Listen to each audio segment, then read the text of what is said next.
Bienvenidos al podcast de Cirujana y Humana, donde hablamos de medicina de forma cercana. Empezamos.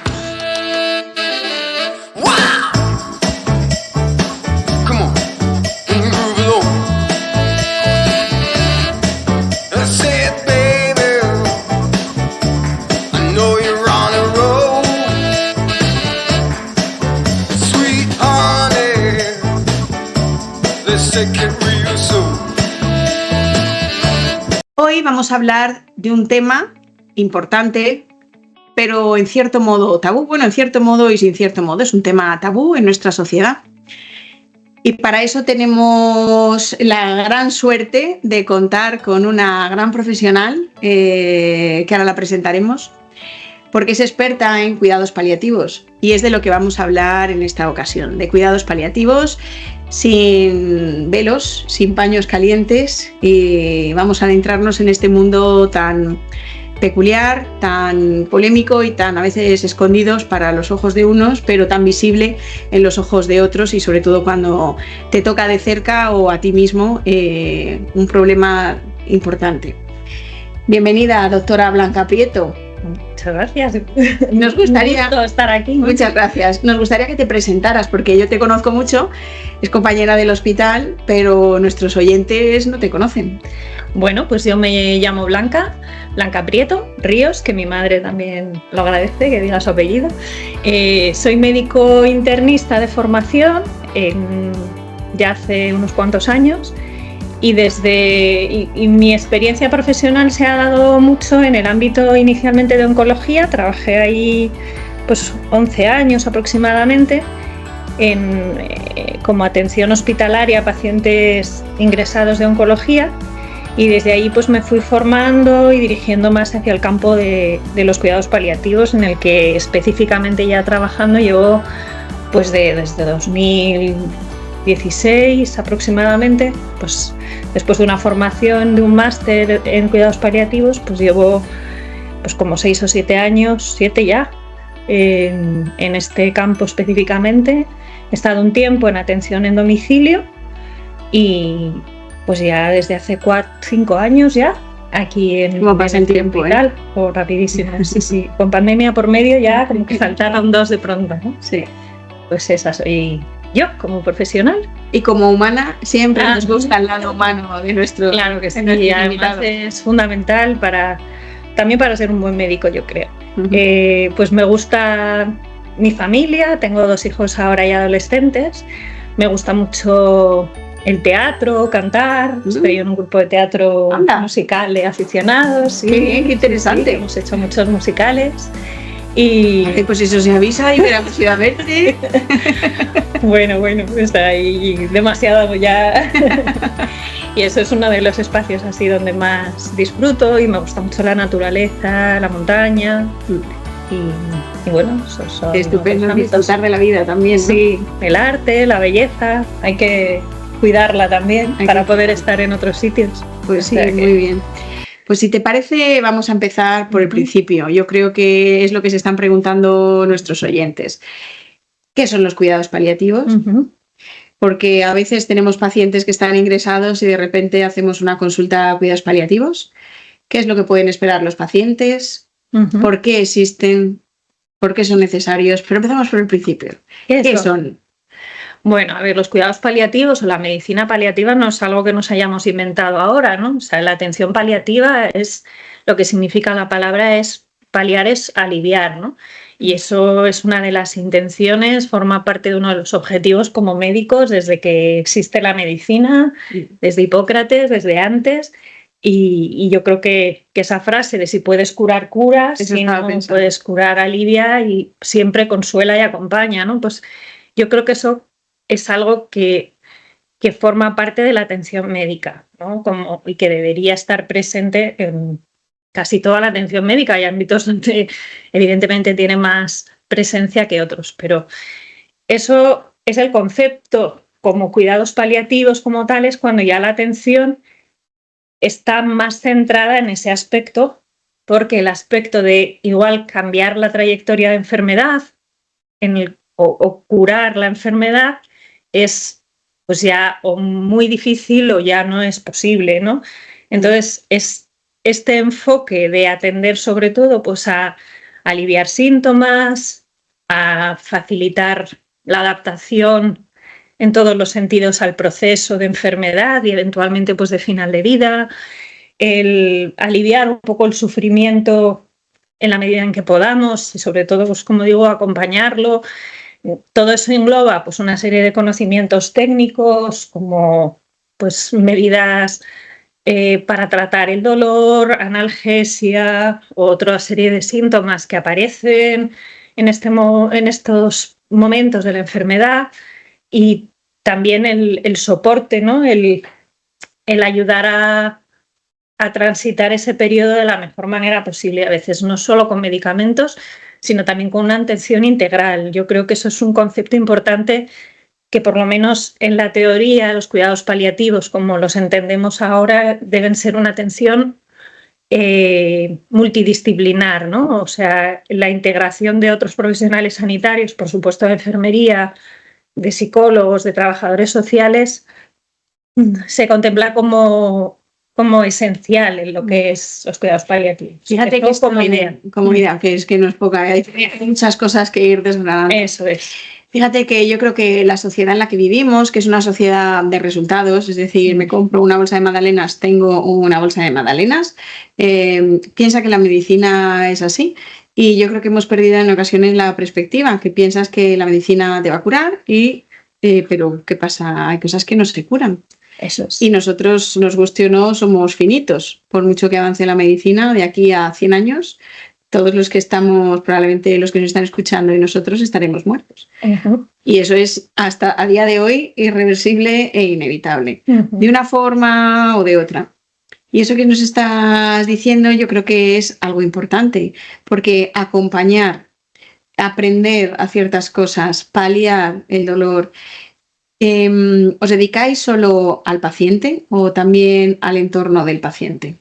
Pues en lo posible la idea es poder atender al paciente en todas sus dimensiones y la familia del paciente es una dimensión fundamental. Sobre todo, bueno, hay diferencias también culturales y en nuestro país yo creo que, por suerte, opino, es muy importante, pero sí, es intentar dar soporte al entorno.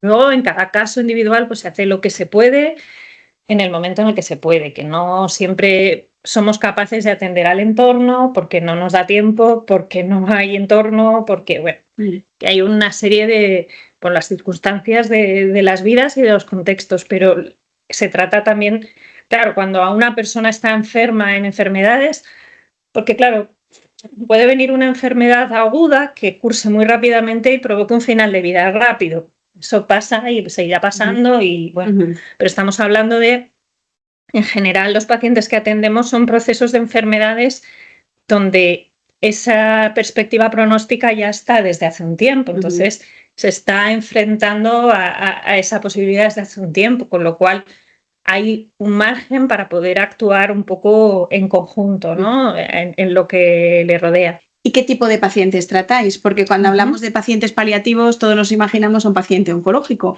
es decir, un paciente con cáncer, pues que el tratamiento no ha funcionado y ha evolucionado la enfermedad, ha seguido su curso natural. Pero tratáis este tipo de pacientes, pero ¿hay otro tipo de pacientes también que os encargáis? Sí, o sea, realmente el ámbito de los pacientes oncológicos es el más amplio porque también hay una historia más prolongada de incorporación de esta cultura de tratamiento sintomático por la prevalencia también del dolor como síntoma en los pacientes oncológicos, que es más que en otro tipo de pacientes. Entonces, es un gran porcentaje.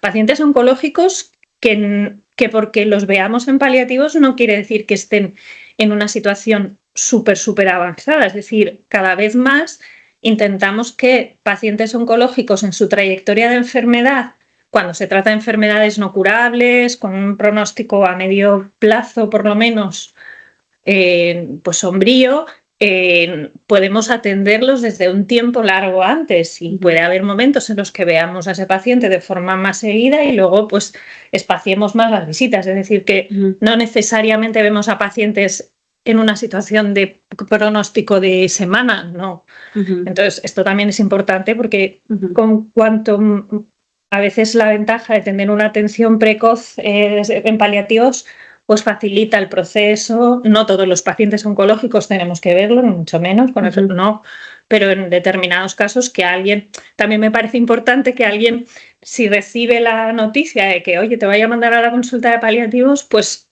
no es necesariamente, pero bueno, me ha mandado a la consulta de paliativos, es al final inminente. Me muero en 3 semanas. Eso es. Y que a veces recibimos gente a la consulta que lo primero que tienes que hacer es tranquilizar un poco, decir, mira, vamos a verte para ver en qué podemos ayudar entre todos. Luego, pues hay pronósticos mejores, peores, más o menos largos, pero podemos ver a pacientes en distintos momentos de su enfermedad. Eso son los pacientes oncológicos. Y como me preguntabas, pacientes no oncológicos, es decir, con enfermedades de órgano avanzadas, enfermedades respiratorias, pues por ejemplo, fibrosis pulmonares, EPOCs muy severos, bueno, esas son las más habituales. Cardiopatías avanzadas, insuficiencias cardíacas severas, con un corazón que funciona muy mal, que bombea muy mal. Y luego las enfermedades neurológicas, neurodegenerativas, especialmente pues, del entorno de esclerosis lateral amiotrófica. Esclerosis múltiple vemos muy poco ahora, la verdad. Pero bueno, podría ser en algunas fases muy avanzadas. También tienen un curso a veces muy... Exacto. Sí, tienen más herramientas de tratamiento, con lo cual entiendo, bueno, hasta donde yo sé, pero quizá más ELAs y demás. Algunas enfermedades renales crónicas, o sea, enfermedades renales crónicas avanzadas con que no se está poniendo diálisis o no se opta por la diálisis. Y luego hay un ámbito de pacientes que vemos sobre todo, bueno, también la demencia en estadios muy, muy avanzados. Y en este tipo de pacientes no oncológicos, pues eso forma parte también del ámbito de actuación que tenemos, pero tanto en estos pacientes no oncológicos como en pacientes ya en situaciones pues, de fallo un poco general, multisistémico, igual pacientes ancianos. Hacemos sobre todo en el hospital a veces apoyo en procesos de final de vida también para la toma de decisiones, adecuación de tratamientos, proporcionalidad. Yo creo que eso es quizá más en el ámbito hospitalario, ¿no? Ese tipo de paciente que no se encuadra específicamente en ninguno de los otros, sino más en la enfermedad avanzada de órgano, edad avanzada y por tanto también desgaste. O sea, un concepto que parece que hemos perdido, pero es que seguimos envejeciendo y muriendo también de que el cuerpo ya no da más de sí. Eso me ha gustado mucho, de adecuación, de tratamiento, porque creo que vivimos también, cada vez vemos nosotros como cirujanos, es verdad que nosotros tratamos pacientes de forma más aguda, vivimos pacientes más mayores y es verdad que a veces intentamos sacarlos adelante pese a todo, a veces no nos fijamos en las secuelas que puedan quedar o la calidad de vida de después. Un paciente muy mayor, 90 y tantos, viene a la guardia, está perforado, va a estar intubado, se va a morir intubado. Entonces yo creo que esto sí que es muy importante, que también hasta dónde llegamos, porque yo creo que con la población que tenemos, que cada vez somos más mayores y cada vez nos encontramos en todas las guardias pacientes muy mayores con problemas muy serios, ¿hasta dónde llegamos? ¿Hacemos todo? ¿Seguimos adelante? ¿Se muere rodeado de máquinas, intubado o no? Es muy difícil tomar esas decisiones. Claro, y eso es un melón aparte, ¿eh? Y eso es un asunto que nos atañe a todos los especialistas médicos y que además no se puede dar una receta, ¿no? Porque hay que individualizar mucho. Porque no es por ser anciano, pues hay ancianos robustos y no es por ser anciano ya no se hace, sino por un contexto de pues eso, qué se puede esperar, cuál va a ser la calidad de vida posterior.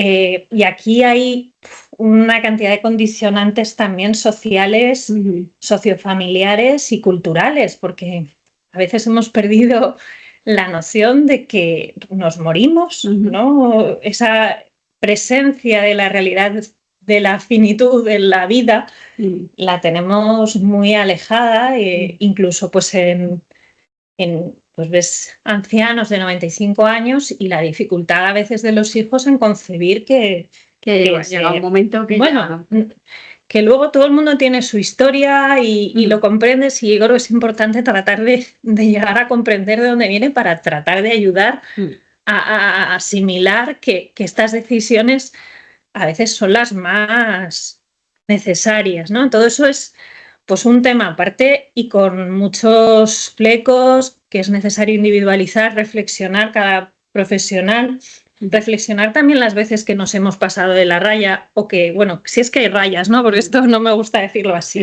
porque no son límites rayas claros, nítidas, límites ¿no? claros. Y hay una situación en la que has decidido una cosa pensando que es lo mejor y te das cuenta de que igual pues aprender de eso, aprender a comunicar es súper importante, y comunicar con el paciente cuando se puede comunicar, que yo creo que a veces lo desechamos, o hay culturalmente como médicos a veces todavía esa tendencia a no contar con el paciente a la hora de tomar decisiones. Ahí queda algo de eso. Me gusta que hables de esto porque tenemos un episodio, creo que era el número 10, de decisiones compartidas. Si no lo habéis escuchado, os invito a escucharlo. Además hay distintos puntos de vista y es muy importante. Y hay veces que igual sí tienes que decidir tú por el paciente. O sea, y eso sigue pasando y es así.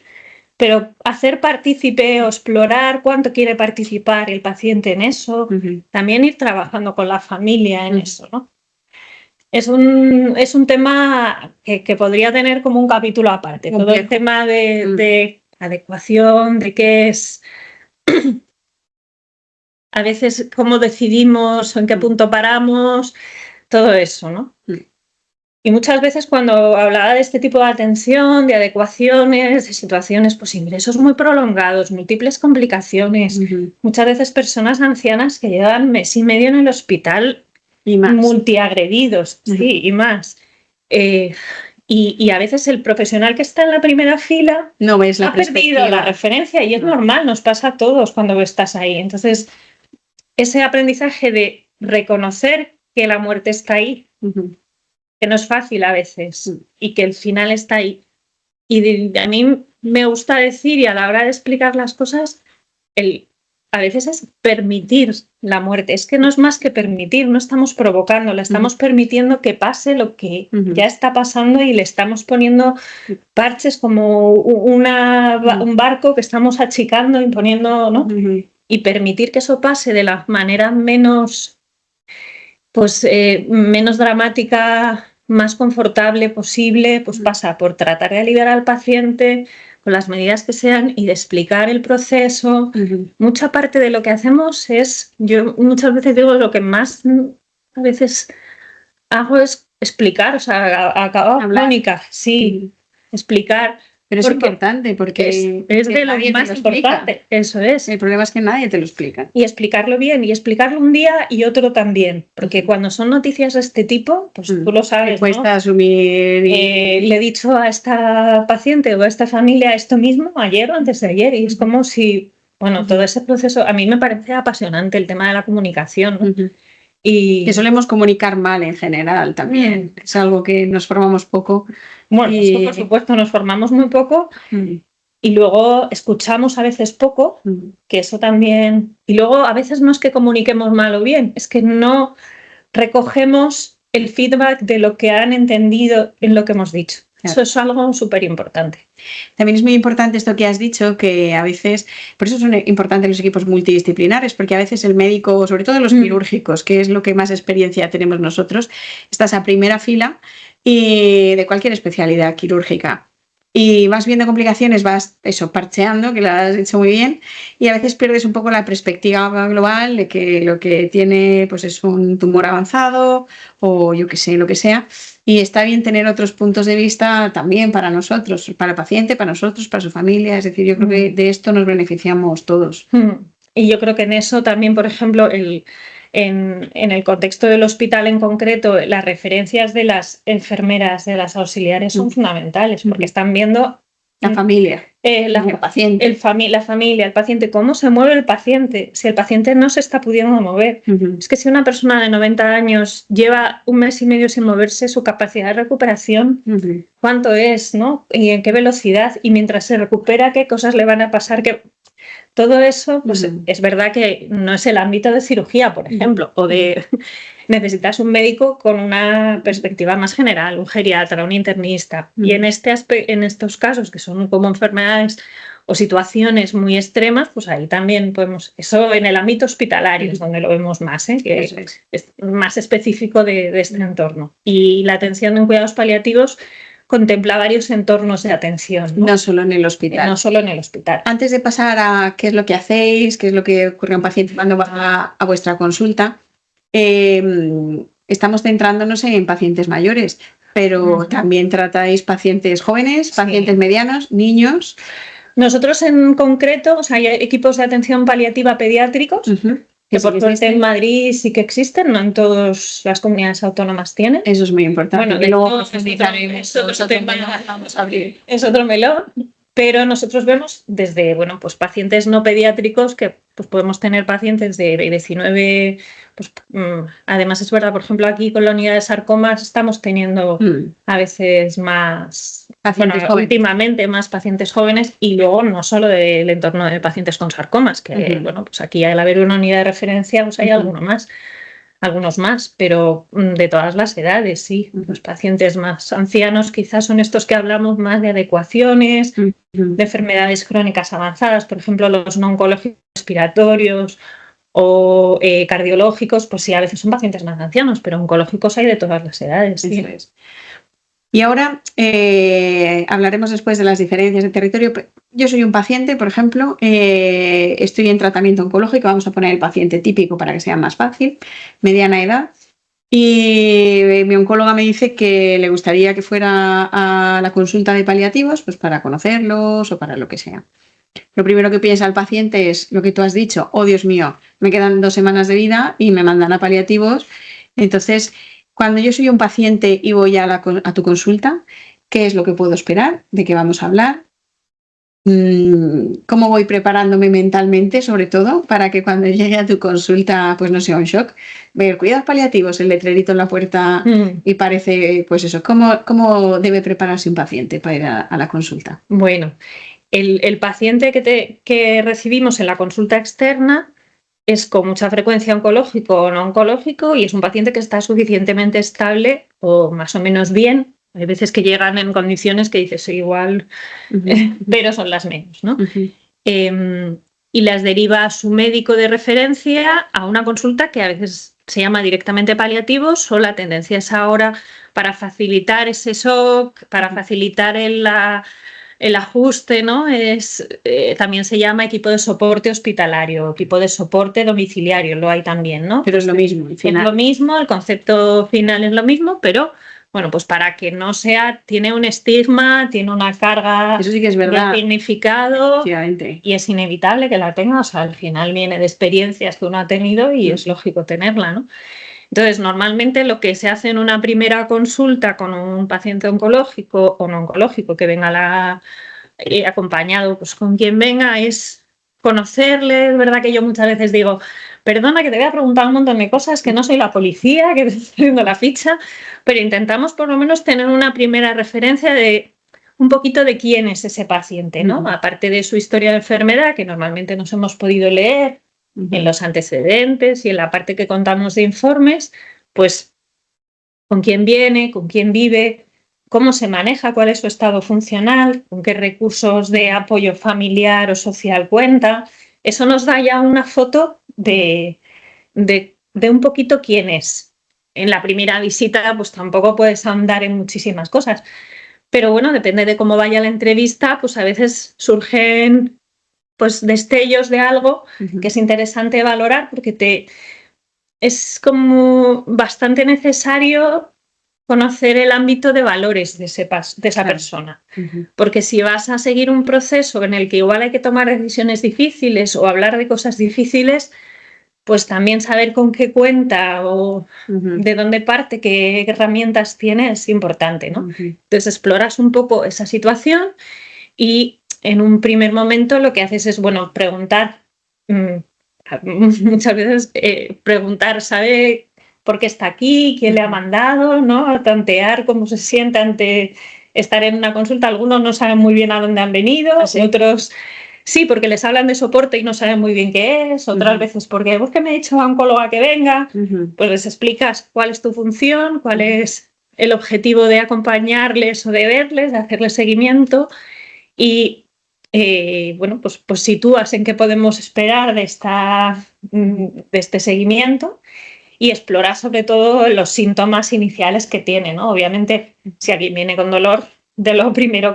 casi que hay que hablar en la lista es del dolor, de cómo es, de cómo vamos a atenderlo, ¿no? Haces una evaluación, una exploración y plantear pues, el ajuste de tratamiento que necesite. Hay pacientes a los que igual tampoco les ajustamos mucho el tratamiento porque no vienen derivados tanto por un síntoma agudo, sino por un conjunto de cosas, por una expectativa pronóstica que se está empezando a poner fea y que viene bien ir estableciendo un vínculo con ese paciente porque las cosas se van a poner más difíciles, por ayudar a ajustar expectativas, ayudar a ajustar cuál puede ser mi calidad de vida, más que calidad de vida, que yo creo que tiene un poquito de peligro porque es muy subjetivo la palabra calidad, cuál va a ser mi funcionalidad, ajustar a la familia con qué necesidades puedo tener, ir anticipando necesidades que pueda tener, eso ya igual lo puedes tener, quedarte tú con esa información, ¿no? No necesariamente tienes que transmitir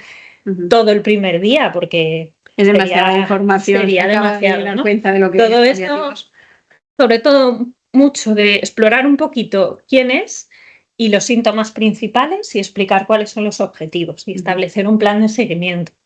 Hay pacientes que vemos que están fenomenal y pues tenemos la impresión de que van a seguir así o que les está viendo también el oncólogo, que si hace falta se puede adelantar la visita, pues a veces les dejamos una consulta telefónica en un tiempo o les abrimos esta herramienta del diálogo web pues para que nos avisen y les damos cita en 3 meses. Hay otros que igual los vemos más frágiles y los citamos con menos tiempo.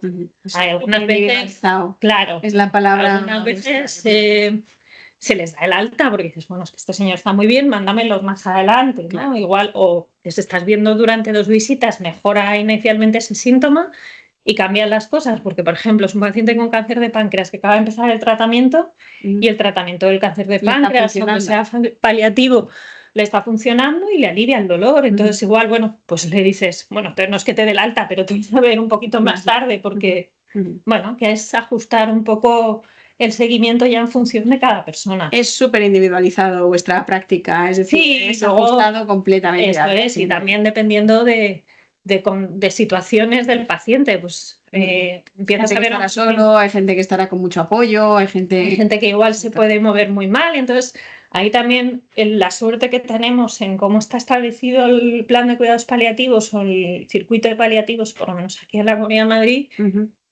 podemos, en un paciente que empeora su movilidad, su funcionalidad, que ya no puede venir al hospital, que es un mundo venir, pues podemos hablar con los compañeros que hacen el seguimiento en domicilio y transferir el seguimiento al domicilio, al médico de cabecera y al equipo de paliativos de domicilio, ¿no? Hacer un poco en un paciente que hemos empezado a ver y que igual estamos viendo durante un año, pero de repente empeora y ya no puede venir. Y una pregunta, curiosidad. Hay muchos pacientes, porque a lo mejor hay pacientes que cuando llegan se cierran en banda y no quieren volver a veros y no quieren nada. ¿Eso pasa o no? Hay pacientes que no vienen por motivos X, a veces les hemos llamado y a veces yo también muchas veces opto por, bueno, si no quieren, no ha venido, pues tampoco. Luego sí que hay algún paciente que en la primera visita, sobre todo yo creo que es también cuando no se les ha explicado bien o no se les ha explicado un poco, porque tú en la primera visita también intentamos como pues templar las cosas, no asustar, no. Entonces que no vuelvan a venir en una segunda visita. Yo he tenido pocos. Alguno hay como que no le gusta hablar del tema porque, oye, también a veces exploramos las expectativas que tienen, cómo ven las cosas, qué intuición de pronóstico tienen, ¿no? A veces son conversaciones difíciles, que rascas y alguno hay que igual, pues en un mecanismo de defensa, pues no se siente preparado y alguno hay que no vuelve, pero en general yo he tenido muy poquitos de esos en el hospital, así en la consulta. Alguno no viene pues alguno porque estaba aquí en un ensayo y ahora ya estaba en otro sitio. Leganés viviendo. Exacto. Y ya entonces, obviamente no. Eso en cuanto van a la consulta, pero también a veces os llamamos desde el hospital por otro tipo de pacientes. ¿Cambia mucho cuando conocéis a un paciente en el hospital o cuando lo conocéis en la consulta? Porque es otra forma de aproximaros.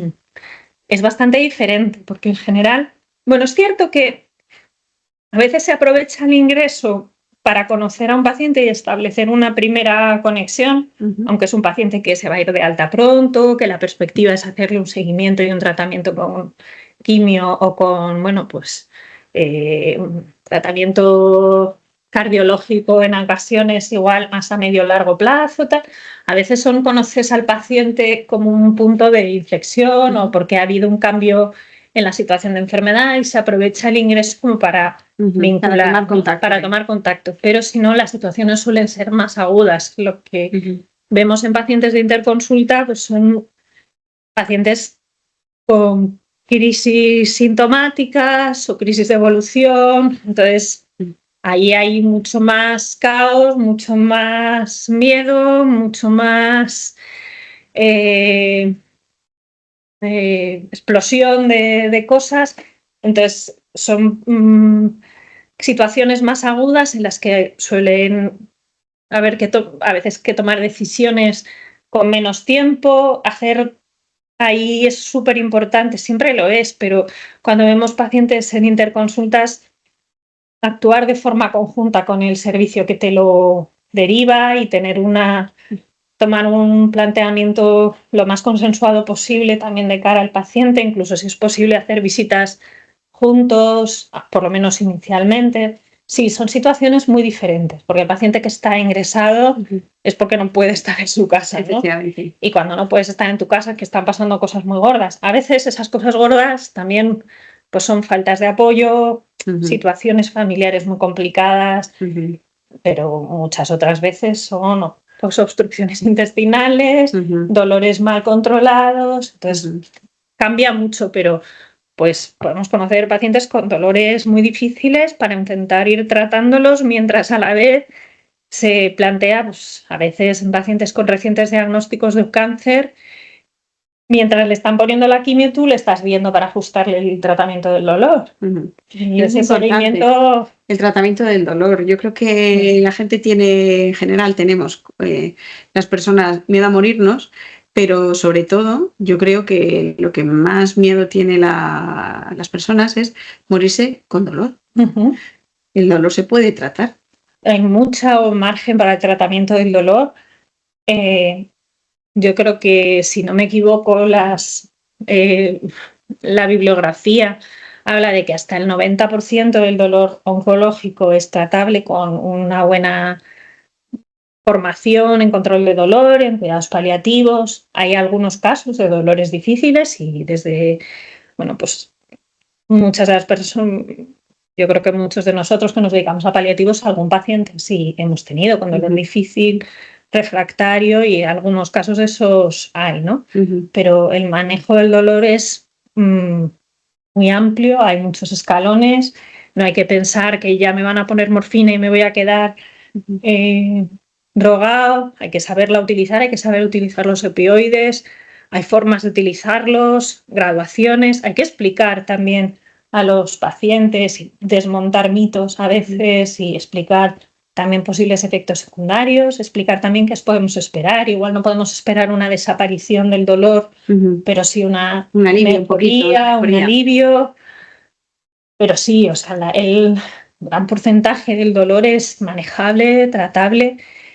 Luego lo que pasa es que no es lo mismo el dolor que el sufrimiento. Eso también. Y yo creo Me gusta esa diferencia que has hecho. El sufrimiento es mucho más, y yo creo que hay sufrimiento tratable, hay sufrimiento evitable y hay sufrimiento no evitable, y eso es así. Y ese sufrimiento no evitable no es que haya que pasar de él, es que hay que acompañarlo, y esa es la única manera, junto con todas las demás, de aliviarlo, es acompañarlo y estar ahí. Y a veces en el lenguaje coloquial y en el lenguaje de las familias y la persona, la mezcla entre el dolor y el sufrimiento está muy unida en la expresión, porque es la forma en que tenemos de ponerle nombre a muchas cosas. Entonces, bueno, pero lo que es el dolor en sí, hay mucho margen, hay muchas herramientas, y es verdad que un muy bajo porcentaje del dolor oncológico es incontrolable. En buenas manos y con un buen seguimiento y herramientas es perfectamente, vamos, yo creo que en un porcentaje muy alto, tratable y mejorable, sí, claro. Sí. Y el sufrimiento, aunque no sea tratable, sí que es compartible. Y como dicen, las cosas compartidas son menos, ¿no? Como pues al final también es algo importante y hay que saber hacer. Claro. Eso en cuanto a los pacientes ingresados en el hospital. Hemos visto las diferencias de los dos pacientes y ahora vamos a otra segunda cosa. Y es, yo soy un paciente que vive en Madrid. Creo que soy la afortunada porque tenemos una sanidad en Madrid encomiable. Pero imagínate que soy una paciente extremeña o una paciente andaluza en Jaén o una paciente en León. O, pues no sé, en cualquier otro punto de España que a lo mejor no lo tienen tan fácil. Es igual, los cuidados paliativos acompañamos igual a los pacientes en Madrid que en León o en... A ver, vaya por delante que yo desconozco los detalles concretos de cada sitio y que acompañar bien, seguro que se puede hacer bien en todos lados y se hace. Ahora, los recursos, que es lo que sí conocemos un poco, pues al estar el sistema sanitario repartido en las comunidades autónomas, pues la organización y los recursos dedicados a paliativos en cada una pues no son los mismos. En Madrid pues hay muchas cosas muy mejorables, pero comparado con otros territorios, pues creo que el circuito de paliativos está bastante, por lo menos es mejorable, como digo, pero creo que está bastante cubierto a base de gente que trabaja muy bien, que le dedica todo lo que puede y más, pero hay comunidades autónomas donde la atención paliativa no solo, o sea, en el hospital, en Madrid, en casi todos los hospitales hay un equipo de soporte hospitalario, hay algunos que no, pero la mayoría sí que hay un equipo de soporte de paliativos en los hospitales, hay equipos de soporte de atención en domicilio que trabajan junto con los médicos de primaria en los domicilios en toda la Comunidad de Madrid. Hay unidades de hospitalización de cuidados paliativos de media estancia para los pacientes que tienen criterios para ello. Y hay incluso pues, un teléfono para soporte telefónico que funciona 24 horas dentro del 061. Tiene sus carencias y pues perfecto, y bueno, ha tenido todo el mundo, igual hay personas que están escuchando esto pues que han tenido experiencias regulares, ¿no? Y vaya por delante eso, que yo lo digo pues, sabiendo que a veces no se llega bien. Pero, por ejemplo, en Castilla y León apenas hay recursos de atención en domicilio, hay poquísimos equipos para territorios muy extensos. En Andalucía depende mucho de la zona en la que estés. En Extremadura, por ejemplo, o en el País Vasco sí que hay un cierto bastante, o sea, se ha desarrollado bastante la atención en domicilio y sí que hay bastante desarrollo de esto. En Cataluña, por lo menos que yo sepa, luego en lo concreto me faltan detalles, pero pues en las áreas geográficas hay atención muy variable. Entonces, no es lo mismo donde estés para recibir atención paliativa, ¿no? Y eso es algo que desde las sociedades de medicina paliativa española se ha intentado pues desde hace muchos años, y han pasado muchos gobiernos por ello, y de unos colores y de otros, y no se ha llevado adelante un plan realmente estratégico en todas las comunidades o nacional, ¿no? Para bueno, y esto en los cuidados paliativos de adultos. En los niños ya es muchísimo peor, porque si es un tabú que los adultos se mueren, ya que los niños también se mueren, ni te cuento, ¿no? Pero... Sí, además no es una prioridad política, ni no queda bien en ningún programa electoral, ni el que no vende esto, no.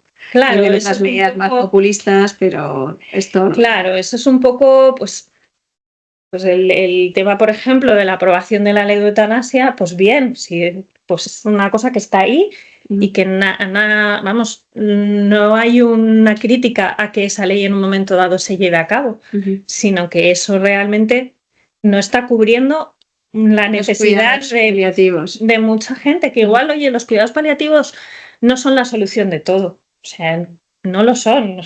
Esto tampoco quiero vender una fantasía, pero sí, vale.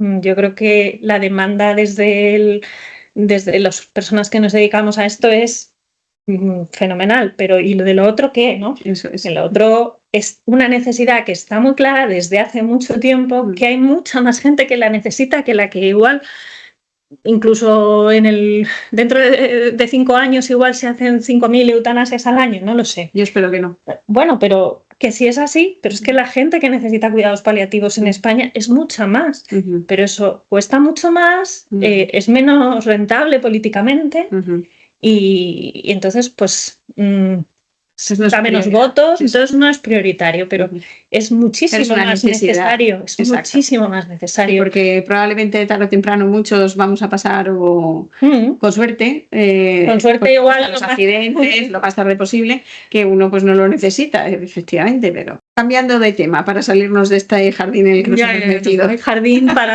te metes en uno y abres la puerta del siguiente.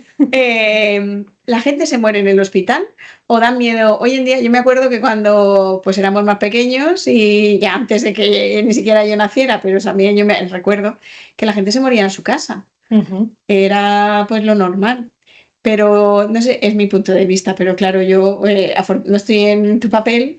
¿La gente se muere en casa o se muere en el hospital más? ¿Qué prefiere la gente en estas situaciones? Bueno, yo creo que no hay que transmitir que es mejor una cosa que otra. Claro, hay situaciones y contextos de enfermedad, de síntomas y de soporte en cada caso y en el dónde estés y en qué momento.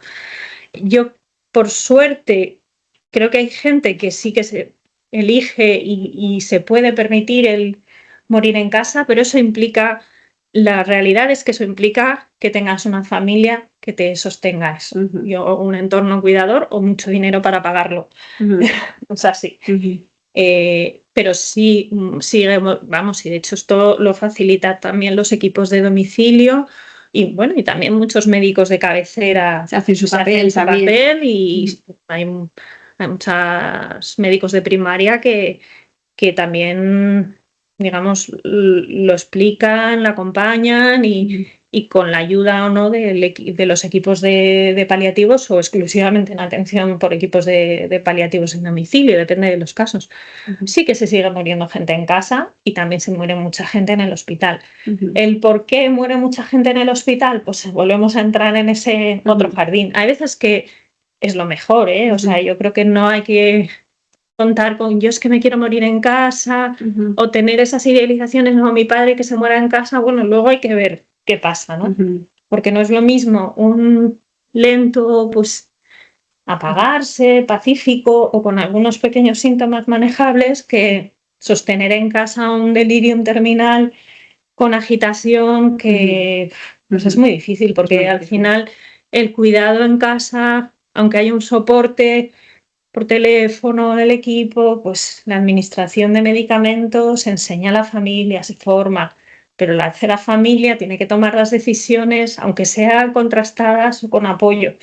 Entonces, bueno, pues... Pero puede ser difícil llegar al momento. Sobre todo si no te dedicas a esto, puede ser muy difícil. Ni aunque te dediques, incluso es hasta peor. Ahí doy fe de la situación. Es complicado, es muy complicado ser familiar y proveedor de...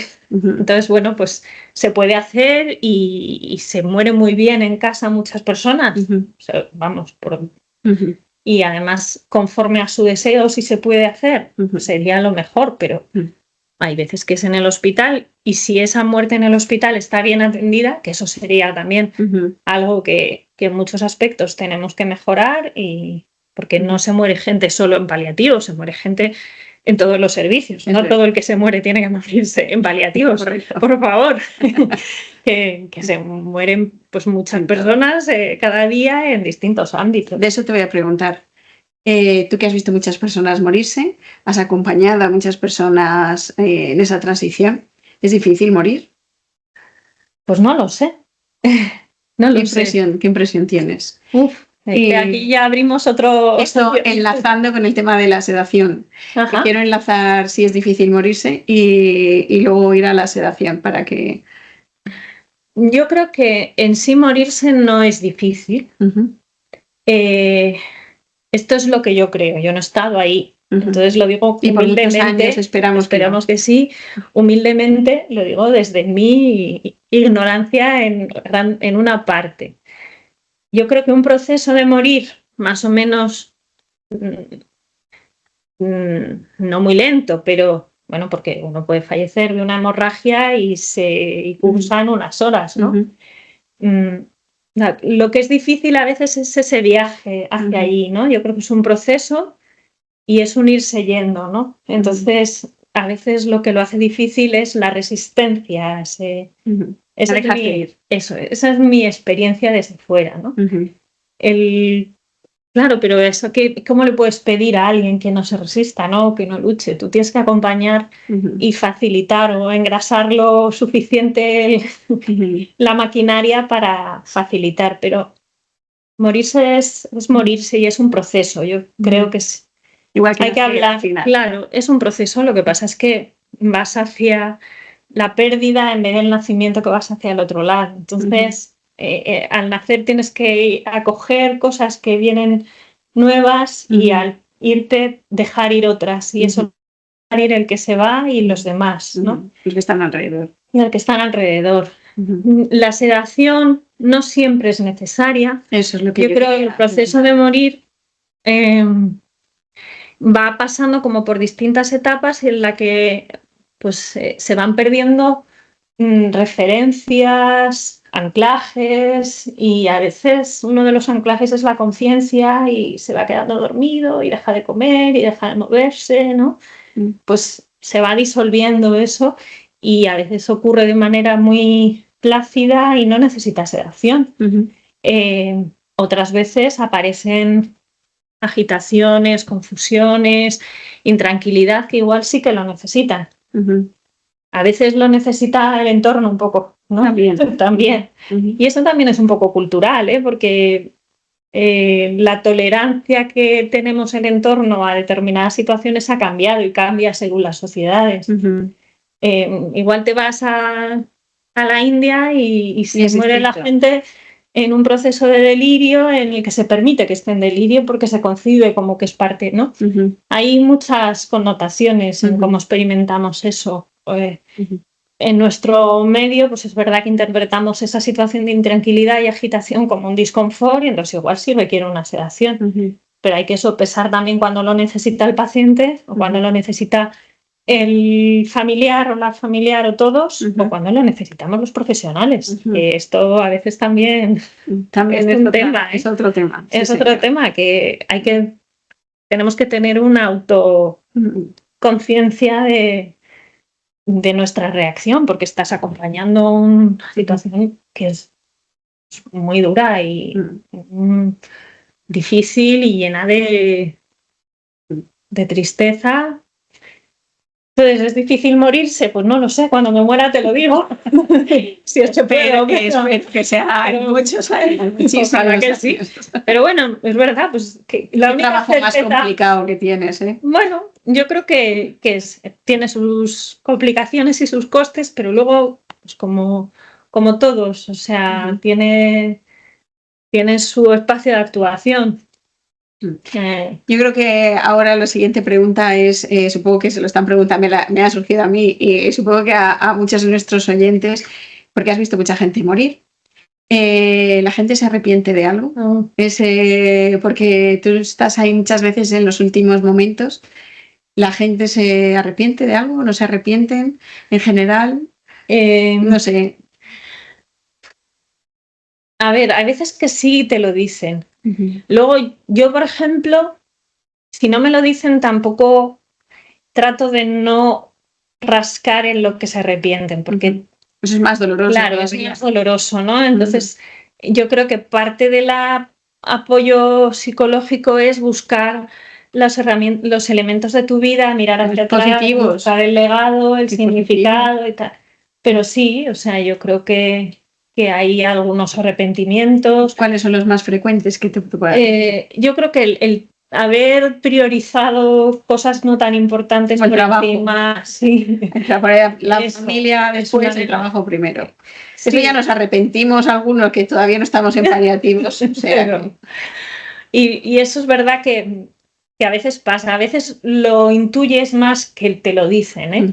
Y también puede ser una lectura personal. Luego es muy duro ver a las personas solas al final de la vida. Entonces, y la persona que se ve sola al final de la vida, es más complicado. A mí me cuesta, ¿eh? O sea, yo es de las situaciones que a mí me cuesta, porque, claro, ahí podemos participar acompañando hasta donde puedes, pero no puede estar hacemos lo que podemos y, insisto, no lo arreglamos, ni mucho menos. Somos la solución a todo, ¿no? Pues sí. Ni mucho menos. Pero se aprende mucho. Es verdad que es duro, pero la perspectiva de darte cuenta cada día de que somos finitos, de que todo es muy frágil y a la vez precioso, ¿no? Eso te da un profesor de filosofía nos decía una frase siempre que era: pienso, luego soy finito, temporio y mortal, que se nos olvida. Y encima nos damos cuenta de ello, y es peor todavía. Pues te voy a recomendar esto, si quieres luego lo quitas. No, pero esto va a todo el público hablando de todo esto y de la concepción de la finitud, de todo esto, hay un libro que no sé si lo has leído, pero es estupendo, que es de un cirujano norteamericano de origen indio que se llama Atul Gawande. No lo he leído, seguro, no lo conozco. Sí, es Atul con una H intercalada y Gawande con Gawande. Se llama Ser Mortal. Y está escrito por un cirujano general. Bueno, que también. Bueno, pero tienes que leerlo porque es una. Oye, lo recomendamos y lo ponemos en las notas. Ya tengo otra lectura no más tengo para este verano. Una relación ni profesional. Ya hemos dicho muchas veces que esto no está financiado por nadie, que podemos hablar libremente de lo que es. Es un libro de ensayo, pero es súper ameno. Pues lo y habla del afrontarla. Habla de dos situaciones de la vejez y del final de vida, ¿no? De forma muy amplia y como modelos de cómo afrontarlo, mejor dicho.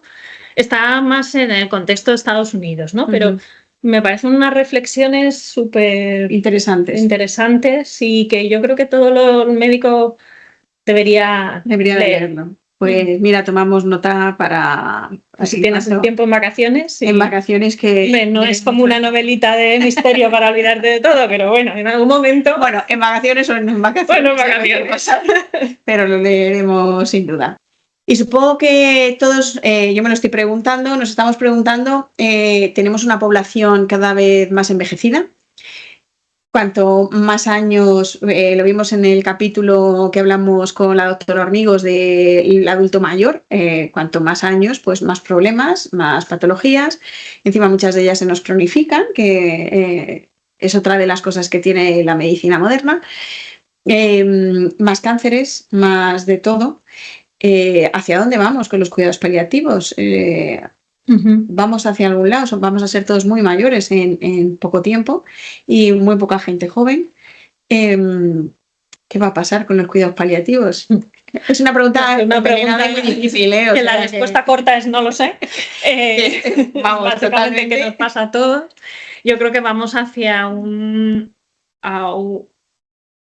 fenómeno de vulnerabilidad y fragilidad mucho más presente y que como sociedad tenemos que reconocer, y cuando digo reconocer es también implementar medidas para facilitar que se pueda cuidar de esas personas y también que ese cuidado implique también cuidar sin pretender alargar situaciones que no son viables, ¿no?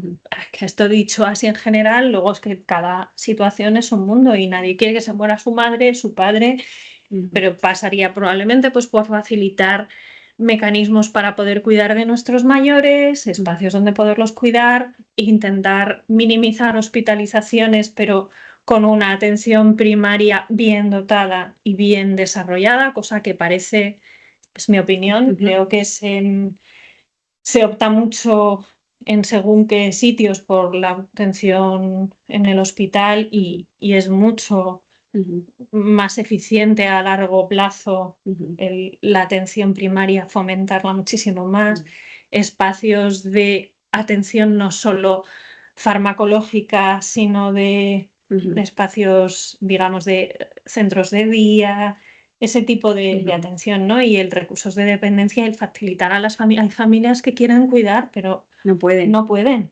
Entonces no puede estar lo sanitario y lo social separado, debería estar junto, pero van a huchas diferentes y se gestionan de forma diferente. Pero aquí en el hospital vemos muchas situaciones desencadenadas por situaciones sociales y en lo social también por situaciones sanitarias no atendidas, ¿no? Entonces, bueno, pues creo que pasa por trabajar de forma conjunta, por facilitar a los cuidadores la vida y por fomentar la atención primaria. Yo estoy absolutamente de acuerdo contigo, no puedo estar más de acuerdo. En segundo lugar, quería preguntarte, ya para finalizar, ¿existe el buen morir? Yo creo que sí existe, pero no hay una definición sola. Para cada persona es un buen morir, puede ser cosas diferentes, ¿no? Y al final lo que hay, pues toda una historia del afrontar la muerte, y históricamente y en la Edad Media y a lo largo de la historia se hablaba de ello, ¿no? Y de tareas que cumplir antes de morir, pues el despedirte, tal, ¿no? El despedirte, perdonar, todas esas cosas. Hay un buen morir que tiene que ver con la experiencia y con, de alguna manera, poder reconocer mi vida y trascender, ¿no? Ese es el, digamos, lo que más paz da en mi experiencia es haber podido reconciliarte con lo que ha sido tu vida y despedirte y de alguna manera, pues, permitir irte, ¿no? Esa es un poco, no todo el mundo puede, quiere y ni se dan las condiciones, pero sí que hay un buen morir. No es un único buen morir, pero creo que sí que puede haberlo, ¿no? Y también tenemos que prepararnos. Yo creo que como sociedad o personalmente, reconocer que la muerte existe, que está ahí y que nos va a llegar a nosotros y a nuestras personas queridas, hay que mirarlo de vez en cuando. O sea, uno no puede estar mirándolo todo el rato, ni hablar de ello después de comer y todos los días, pero es muy sano. Yo creo que esto es importante, yo creo, porque ahora vivimos en una sociedad donde solo se ve lo bonito, lo feliz, que ni siquiera la vida es así, ni la vida, y por tanto ni la muerte tampoco, pero claro, solo lo bonito, lo guapo, lo mira que bien estoy de feliz, y la vida y la muerte no son así. Eso es, hay cosas que son muy buenas, hay cosas menos y hay cosas más. Y se sufre, en la vida vas a sufrir, sufrimos todos de una u otra manera siempre, entonces tienes que aprender también. Tienes que aprender y también, pues, esta palabra suena así muy dicha, parece como, pues hazlo tú, ¿no? Pero de alguna manera aceptarlo o acogerlo, ¿no? Porque... Y superarlo en ocasiones también, sí, ciertas cosas. Pero superarlo no es dar un salto, es estar con ello. Exacto. Y caminar con ello. Eso y se irá pues recolocando y lo llevarás en otro sitio. En la mochila te lo pones y ya vas a... En un momento era un sufrimiento, pues es un sufrimiento que luego pues si lo sabes gestionar o vas pudiendo acompañarlo, pues se redibuja un poco, ¿no? Yo creo. Entonces, sí se puede morir bien. Yo he visto muchas personas, los que trabajamos en paliativos hemos visto muchas personas morir bien y no hay un estándar, y morir bien no es morir sedado, no es así, ni morir dignamente es morir sedado o con una eutanasia. Yo creo que etiquetar las cosas y compartimentar, o sea, no, la muerte digna no es una sola cosa. La dignidad es algo que es filosófico y tiene una dimensión mucho mayor, ¿no? Entonces, pues para una persona su significado puede ser, en el momento del final, mi dignidad o mis valores es morir, pues que me hagan una eutanasia, pues fenomenal, pues es para ti eso, pues es muy respetable. pero no para todo el mundo es así. Para otros puede ser con su familia, para otro puede ser tranquilamente en su casa, despidiéndose. Otro puede ser pues simplemente haberse despedido, estar rodeado de su familia, haberse, bueno, pues haber podido ir al pueblo 3 días antes. O sea que, pero sí que hay una buena muerte, y luego tampoco me gusta darle un valor como de bueno o malo. Se hace lo que se puede con lo que se tiene y como se puede, y ya está, y es así. Y ha sido lo que ha podido ser, lo que ha podido ser y lo que has podido hacer. Y ya está. Y no hay que darle más. No hay una mala. No sé. Bueno, sí puede haberlo. La experiencia luego de cada uno, y yo también, pues si la gente lo escucha pues con todo el respeto, ¿no? Porque igual hay gente que ha vivido situaciones muy difíciles, muy complicadas, y yo desde el respeto total, ¿eh? No las conozco, pero se hace a mí me gusta mucho esa frase que hemos escuchado pues en algunas formaciones, y no sé si tiene un autor o es una forma de formular pero hacemos lo que podemos con lo que tenemos, ¿no? Todos en la vida, con las herramientas que tienes y con lo que puedes. Si se has hecho eso, pues date una palmadita, y hay que abrazarse a uno mismo, con una misma, con lo que has podido hacer. Totalmente. Y yo creo que ya para terminar, me gustaría que dieras un mensaje de lo que tú quieras a todos los que nos escuchan o ahora que nos ven a través de nuestro canal de YouTube. ¿Qué mensaje podríamos darle? De lo que tú quieras. Pues que hay que disfrutar de la vida y de lo que tenemos cada día. Que es no sé, que es un regalo, y que ojalá sepamos ser agradecidos con lo que tenemos cada día, y que desestigmaticemos